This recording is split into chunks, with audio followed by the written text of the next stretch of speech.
एक राजा बहुत बलवान था, उसने अपने शत्रु पक्ष के राजा का नाश कर दिया। उसका अकेला लड़का था और उसकी मां। अब हर समय शत्रु पक्ष का राजा इस चाल में रहता था कि उस बालक को मार दें तो निष्कंटक अधिकार। और उसकी मां बड़ी भागवत थी, रात दिन भजन करती, भगवान से प्रार्थना करती कि भगवान मेरे बालक की रक्षा करना। और भगवान के जो सिद्ध संत होते हैं भगवत स्वरूप होते हैं। उन्होंने विचार किया, संत के हृदय में, एकदम भजन में बैठे थे उसी राज्य में, तो विचार एकदम आया कि अच्छा भगवान का आदेश है तो लीला करनी पड़ेगी। और लीला का उस समय इंतजार करने लगे। तो जो राजा बलवान था, जिसने शत्रु पक्ष के राजा को मारकर उसके लड़के को मारने को ठाना था, उसकी राजकुमारी थी, उसके स्वयंवर की रचना की जब बात आई, कमंडल उठाया, लंगोटी कस के बांधी कमर में, पहुंच गए दरबार में। और वो परिचित थे तपस्या और उनके भजन से, जे भी देखा तो साष्टांग दंडवत राजा हुए। देखो, बाहरी आचरण से कैसे भी नहीं जाना जा सकता महात्मा के स्वरूप को, उनकी लीला को। राजा को मालूम था कि ये बड़े प्रसिद्ध और तपस्वी महात्मा हैं। राजा ने तत्काल अपनी कन्या को बुलाया, प्रणाम करो आप, महाराज आए हैं। राजकन्या बुलाई गई, महात्मा के चरणों में प्रणाम हुआ। महात्मा ने ऐसे देखा नखशिख तक और कहा, इस लड़की का तो विवाह हम करेंगे, किसी राजकुमार से न कर देना। राजा तो एकदम होश उड़ गए, पर बहुत वो प्रवीण भी थे, राजा बुद्धिमान थे। तो उनका, महाराज ब्याह तो आपसे ही कर देंगे, आप जैसा सुयोग्य वर कहां मिलेगा। 80 वर्ष की अवस्था, शरीर में झुर्रियां पड़ रही हैं, दूल्हा की पोशाक मात्र में लंगोटी, धन संपत्ति मात्र में लौकी का कमंडल, आप जैसा दूल्हा कहां मिलेगा। कुछ शर्त हैं, उनका आप पालन कर दो। गए, अपने तिजोरी से इतने बड़े बड़े मोती 2 लाए। बोले, ये हमारे पूर्वजों के द्वारा एकत्रित किए हुए 2 मोती हैं, 108 मोती ले आओ। पहली शर्त, राजकुमारी का ब्याह आपके साथ। देख रहे थे, हालत देख रहे थे। महात्मा ने कहा, हाँ हाँ 108 क्या होते, ले आएंगे। बोले, मोती देख लो। बोले, लाओ, जब साथ रहेंगे तो उसी नाप के ले आएंगे। राजा ने सोचा इनको, और बोले, महाराज लगन के पहले, क्योंकि लगन निकल गई तो फिर बात कैसे बनेगी। तुम चिंता मत करो, तुम्हारे कुल की प्रथा पूरी करूंगा और कन्या से विवाह करूंगा। पर एक बात ध्यान रखना, अगर विलंब हो जाए तो किसी के साथ पाणिक ग्रहण नहीं कर देना, नहीं तो जो आ गया। दूसरे से ब्याह की सोचना भी मत। अब राजा ने कहा, जैसी आ गया। उन्होंने सोचा महात्मा मोती लेके जाएंगे, 2-4-6 दिन घूमेंगे, निराश होकर वापस आ जाएंगे। उनको क्या पता था कि जो भगवान के दास होते बड़े जिद्दी स्वभाव के होते हैं। अब वो ऊंचे दर्जे के सिद्ध महात्मा हाथ में मोती लिए हुए पहुंचे। विचार किया कि यार मोती किससे मांगूं, किससे खोजूं, कहां जाऊं। तो उनका समुद्र को रत्न गर्भा कहा गया, क्योंकि समस्त रत्न है, रत्नाकर है, सब रत्न उसमें विराजमान। समुद्र से सीधे मांग लेते हैं चल के। गए, ध्यान आया कि 3 दिन तक भगवान राम जो है उपवास करके बैठे रहे, नहीं आया तो हम तो 30 दिन बैठे रहेंगे तो नहीं आएगा, क्या करें। तो लौकी का कमंडल था, कमंडल उठाया, उलीचने लगे। 1 दिन 2 दिन 3 दिन लगातार, और खूब नाम जप भगवान का। हर कमंडल में नाम जप करके, मंत्र जप करके जल उलीचने लगे। नाम का प्रभाव, समुद्र के हृदय में जलन पैदा हो गई। समुद्र एक साधारण पुरुष के रूप में पीछे से आवाज की, बाबा ये क्या कर रहे हो। समुद्र को खाली कर रहे हैं, और क्या कर रहे हैं। बोले तुम्हारे लौकी के कमंडल से समुद्र खाली हो जाएगा। बोले मजाक करो मत करो, एक महात्मा ने चुल्लू में पी गए थे, अगस्त जी चुल्लू में पी गए थे, ज्यादा हमको चैलेंज मत करो। समुद्र डरा, बोले उलीच काहे के ले रहे हो तुम, हमें बता सकते हो? बोले सुना है रत्नाकर है, बड़े बड़े रत्न है समुद्र में, हमें 108 मोती चाहिए। बोले अगर मोती मिल जाए तो समुद्र लीचना बंद करो, काहे को मेहनत करेंगे हम। बोले वो तो हम दे रहे हैं तुम्हें, दिखाओ मोती। मोती निकाले हुए से ढेर सारे मोती, एक लहर आई, नाप नाप के 110, क्योंकि 2 वो और 108 झोली में डाले। समुद्र ने कहा और भर लो। बोले हम अकिंचन महात्मा है, हमें नहीं चाहिए, ये दुल्हन लेने के लिए शर्त है, इसलिए हमने इनको लिया है और जा रहे हैं। महात्मा जी बड़े गर्व से गए, भगवान की जय जयकार की। राजा देखते ही समझ गया मोती मिल गए, क्योंकि बहुत मुस्कुराहट है। अब गणित लगाई, लड़की को कैसे बचाऊं। बोले हाँ महाराज। बोले ये ले 110, 2 ही तुम्हारा और 108 ही। बोले महाराज जी आपसे कहा था कि कुछ शर्तें हैं, एक तो पूरी हो गई, दूसरी एक कि हमारे शत्रु पक्ष के राजा का वध तो मैंने कर दिया, उसका एक लड़का है, उसकी खोपड़ी तुम हमें ले आओ। महात्मा जी ने विचार किया कि सारा खेल भगवान के इशारे से तो उसी की रक्षा के लिए हो रहा है। भगवान ज्ञान समुद्र हैं। बोले अवश्य उसकी खोपड़ी लाके देता हूं अभी। उसका जो कुमार है उसको हर समय मंदिर में बैठाल करके खूब कीर्तन भजन करवाती उसकी मां, क्योंकि उसको पता था भगवान ही समस्त मंगलों का विधान करने वाले हैं। अब महात्मा जी उसके राज्य में गए, जे ही राजमाता ने देखा दरबार में संत आए, प्रणाम किया, महल में ले गई, बढ़िया उनको भोग पवाया और कहा प्रभु आज्ञा कीजिए, कैसे आगमन हुआ, स्वाभाविक दर्शन या कोई आदेश पालन? आदेश पालन नहीं, तुम्हारे लड़के की खोपड़ी ले जानी, तुम्हारे जो दुश्मन राजा है उसने मंगाया है। सहम गई। उनका महाराज मैं तो मां हूं, मैं तो काट नहीं सकती, आप साधु हो, आप काट के ले जाओ, ये लड़का मैंने आपको दिया। कहा जब दिया तो काट के ले जाने की क्या जरूरत है, पूरा ले जाएंगे हम, काट के ले जाने की जरूरत क्या है? बोले महाराज पूरा राज्यभार आगामी राजा यही है, और आज तक मैंने भगवान की आराधना की अपने पुत्र की रक्षा के लिए, संत और भगवान में मैं कभी भेद नहीं देखती, इसलिए आपकी वस्तु आपको समर्पित है, चाहे वहां मार देना, मरवा डालना या जैसी आपकी रुचि हो। इतनी बड़ी संत पर श्रद्धा। वो मुस्कुरा कर बोले जब हमें दे दिया तो तुम हमें उपदेश मत दो, मुझे क्या करना है पता है। महात्मा जी गए, बोले राजा तुम सर मांग रहे थे, हम पूरा लड़का ले आए,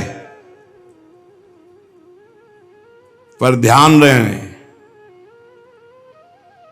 एक भी बाल बांका नहीं होगा, पहले भावरे फिरेंगी, इसके बाद तुम्हें जो मनावे सो कर देना।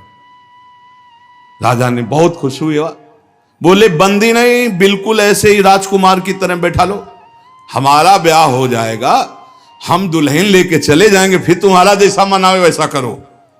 राजा राजी हो गया, सिंहासन पड़ा, राजकुमार की तरह बैठा, दुल्हन सजा, अब तो सब शर्त पूरी हो गई थी। वर पक्ष की जहां बैठक वहां बैठे महात्मा जी, वही जनाती वही बराती, उनके कौन कोई तो था ही नहीं।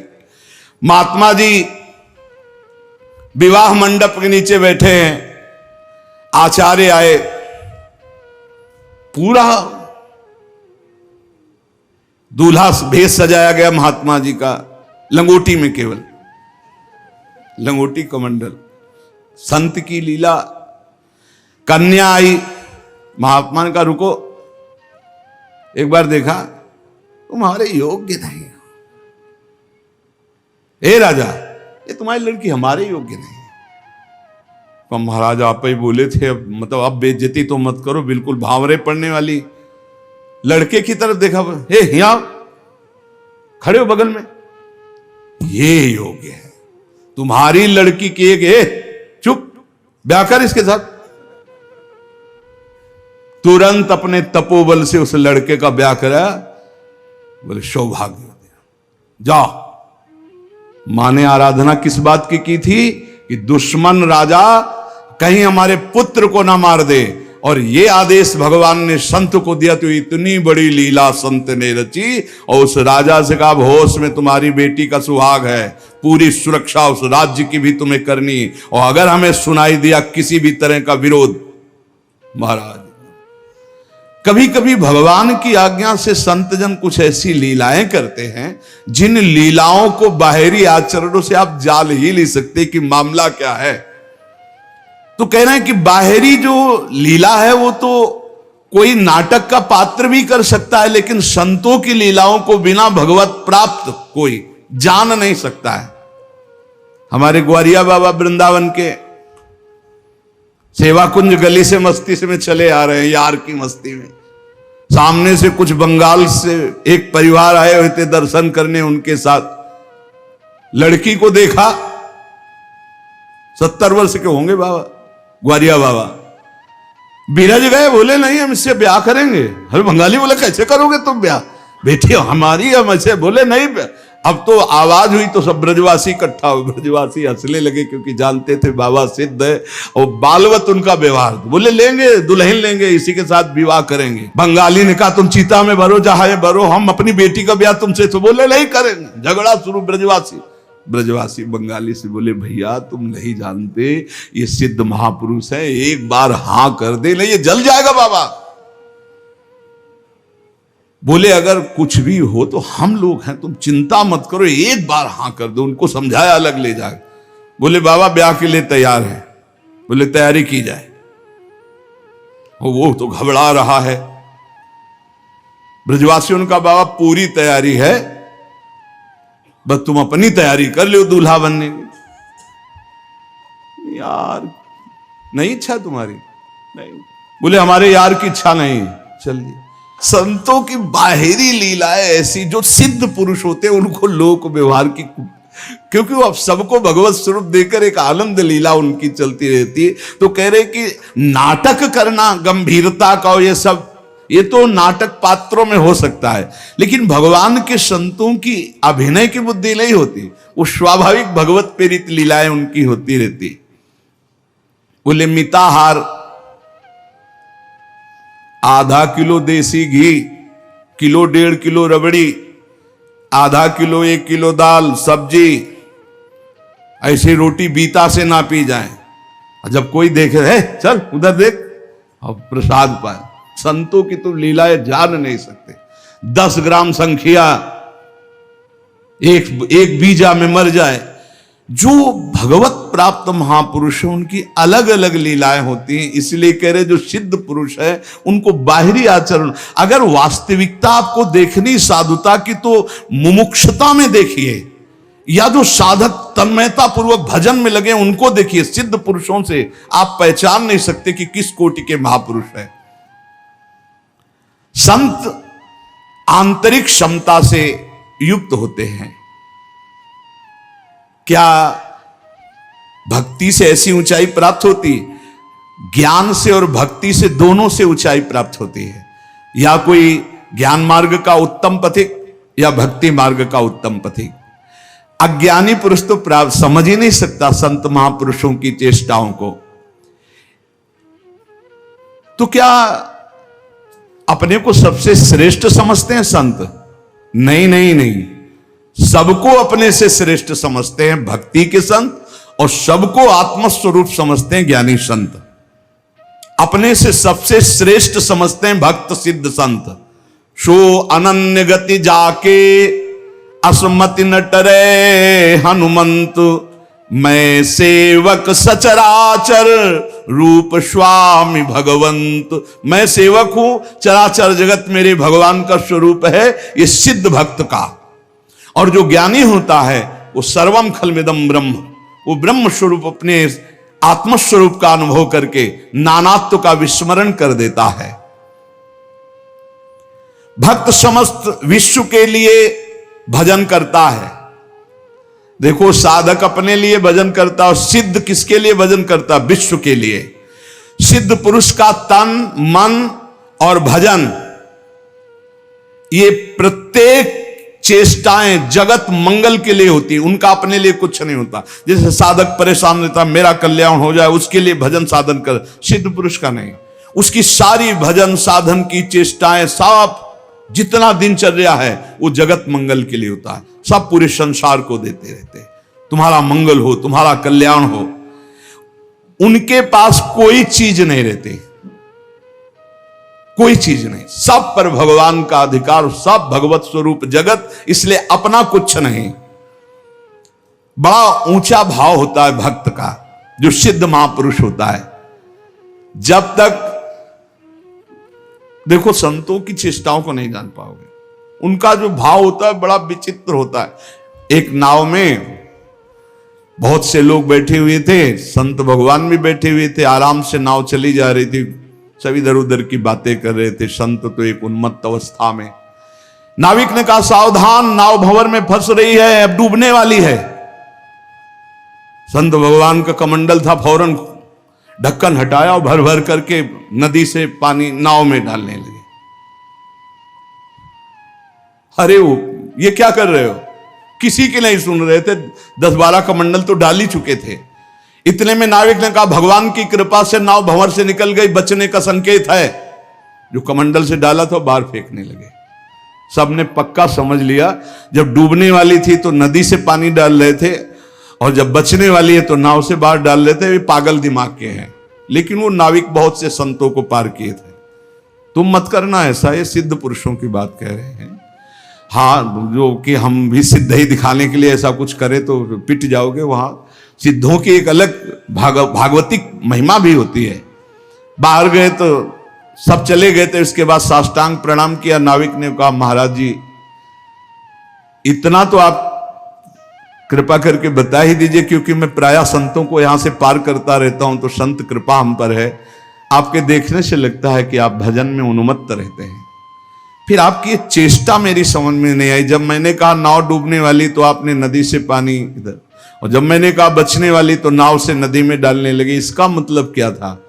तो उनका जब हमें यह पता चला आपके मुख से कि भगवान डुबोना चाहते, तो हमने कहा भगवान की इच्छा में 10 कमंडल हमारे, तो हम डालने लगे। जब कहा बचाना चाहते तो हमने सोचा भगवान जब बचाना चाहते हैं तो हम भी सहयोग करें। तो जो डाला था वो बाहर कर दिया। जोई जोई प्यारो करे सोई मोई, भावे भावे मोई, जोई सोई सोई करें प्यारे। जो इस सिद्धावस्था को प्राप्त है वो भगवान की रुचि में रुचि मिला के चलते हैं। ऐसा आप मत करना, वो सिद्धों की अलग लीला होती है। तो यहां कह रहे हैं जो भक्ति में जो परिपक्व महापुरुष है वो सारे जगत को भगवत स्वरूप मानकर अपने तन मन भजन के द्वारा सबका मंगल करते रहते, सबका हित करते रहते हैं।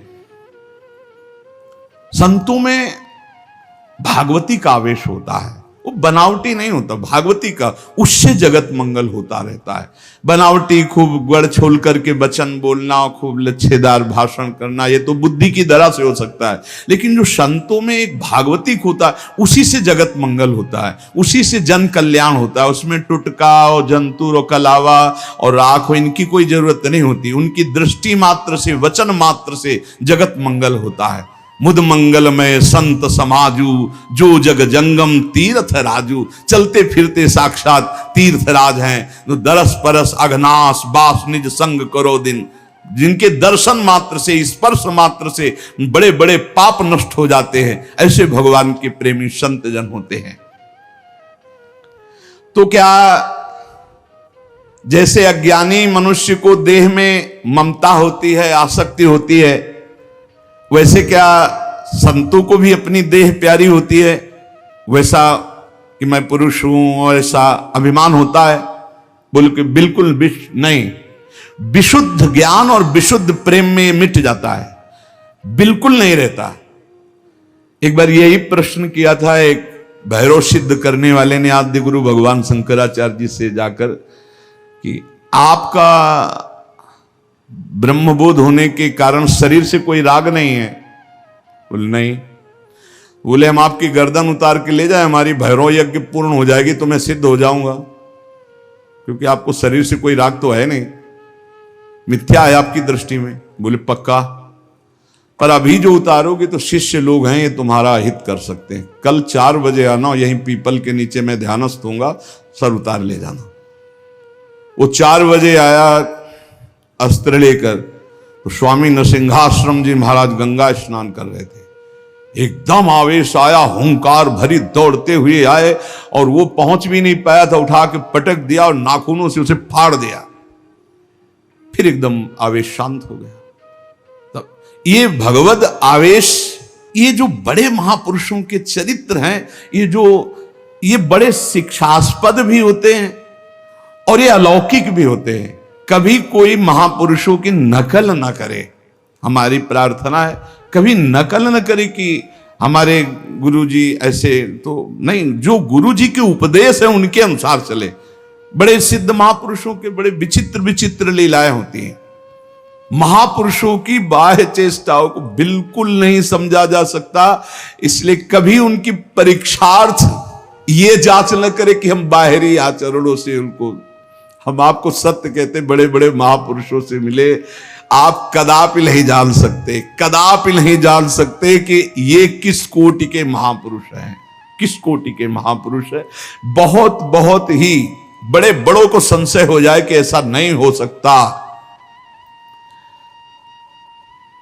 जैसे भक्त संपूर्ण विश्व को साक्षात अपना इष्ट देव मानता है, काम पड़ने पर विश्व हित के लिए प्राण त्याग सकता है। क्या ज्ञान मार्ग में चलने वाला सिद्ध महात्मा भी ऐसा कर सकता है? हां। पहली बात तो उसकी दृष्टि में देह का, ऐश्वर्य का मूल्य ही नहीं है, तो उसको समर्पित करने में क्या देर लगेगा।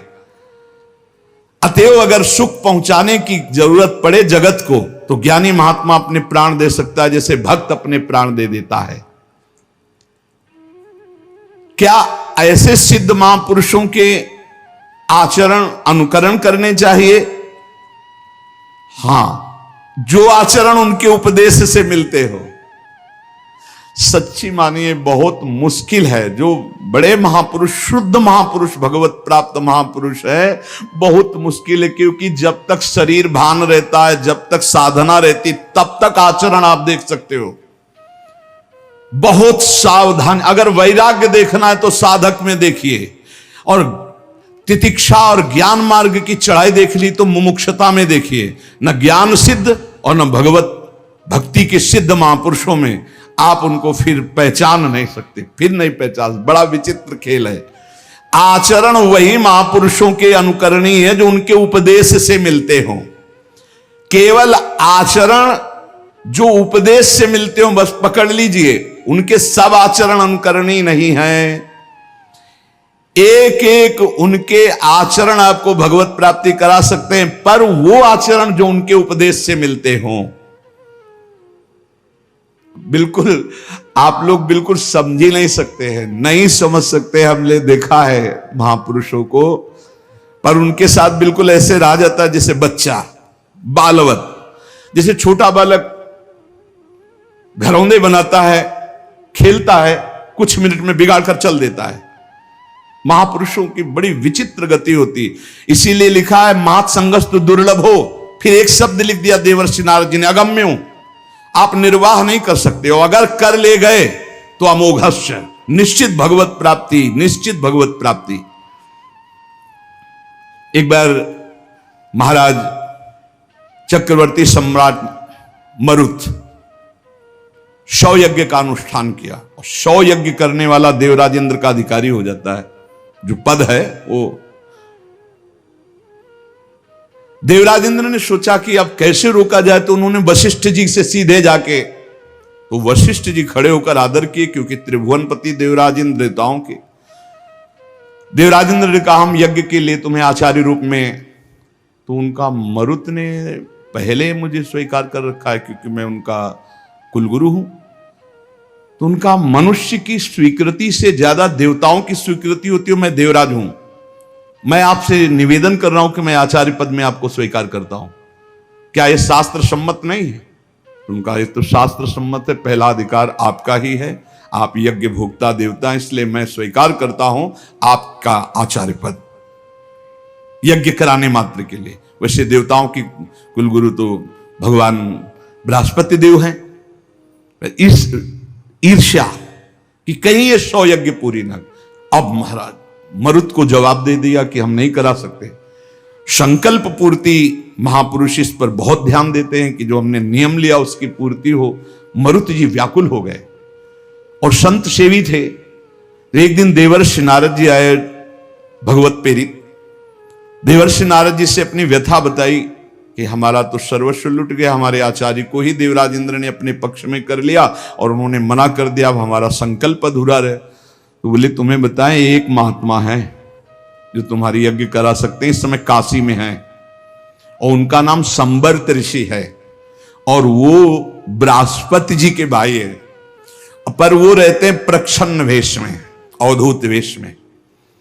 अगर वो स्वीकार कर लिए तो ही यज्ञ हो सकती, नहीं त्रिभुवन में अब कोई यज्ञ वेत्ता नहीं है जो आपकी यज्ञ करा सके, क्योंकि देवराज इंद्र जब वशिष्ठ जी को अपने में, तो फिर अब कोई वो करा सकते हैं। मरुत ने अपने संकल्प की पूर्ति के लिए कहा मैं पहचानूंगा कैसे? बोले उनको घृणा है तो सिर्फ सबसे घृणा है और रोज 24 घंटे में एक बार विश्वनाथ जी के दर्शन करने जाते हैं। तो विश्वनाथ जी के मार्ग में आप 100 रख देना, जो अवधूत विचक करके भागता नजर आवे तो जान लेना वो महाराज संबर्त ऋषि हैं। ऐसा ही किया महाराज मरुत ने। दिन भर इंतजार करते रहे, देखा एक पागल जैसे प्रच्छन्न ऋषि, जो ही देखा 100 तो भाग करके दूसरी तरफ पीछे भागे मरुत जी। अब वो समझ गए कोई मेरा पीछा कर रहा है, तो भागे गंगा के किनारे की तरफ। पेशाब करके ऊपर फेंक देना, थूक देना, ईंट मारना, रज मारना, ऐसे सब। वो कुछ नहीं, विचलित नहीं हुए, हाथ जोड़े भागते ही रहे। एकांत में गए, बोले क्या चाहते हो? बोले महाराज मेरा नाम मरुत है, मैं आपको आचार्य पद पर स्वीकार करता हूं, यज्ञ कराना चाहता हूं।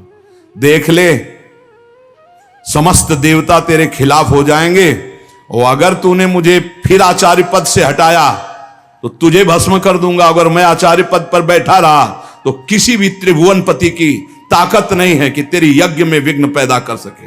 बोले इसीलिए वर्ण कर रहा हूं, प्राण चाहे चले जा, मैं आपको नहीं छोड़ सकता। संबर्त ऋषि आचार्य रूप से जब यज्ञ के लिए बैठे तो अग्नि देवता आए, उन्होंने कहा आहुति स्वीकार नहीं करेंगे, बंद कर दे, मरुत यज्ञ को बंद कर दे। तो संबर्त ऋषि ने कहा तुम मेरे मंत्र से आवाहन करने पर स्वीकार करोगे, अगर नहीं स्वीकार करोगे तो मैं मंत्र के द्वारा तुम्हें भस्म कर दूंगा। तपोबल से अग्नि देवता को भस्म। अग्नि देवता थर्रा के गए, देवराज इंद्र से कहा बहुत बेढप महात्मा है, मंत्र बल से युक्त है, वो मुझे भस्म कर देंगे, मैं थर्रा गया हूं। देवराज इंद्र जेव ही आहुति प्रारंभ हुई, देवराज इंद्र वज्र लेकर प्रकट हुए मरुत को दंड देने के लिए। ऐसे केवल कर दिया तो वहीं वज्र लिए ऐसे खड़े हो गए।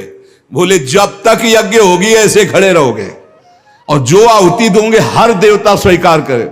बोले हर आहुति स्वीकार करेंगे, ऐसे कब तक वज्र लिए खड़े रहेंगे, आप कृपा करो।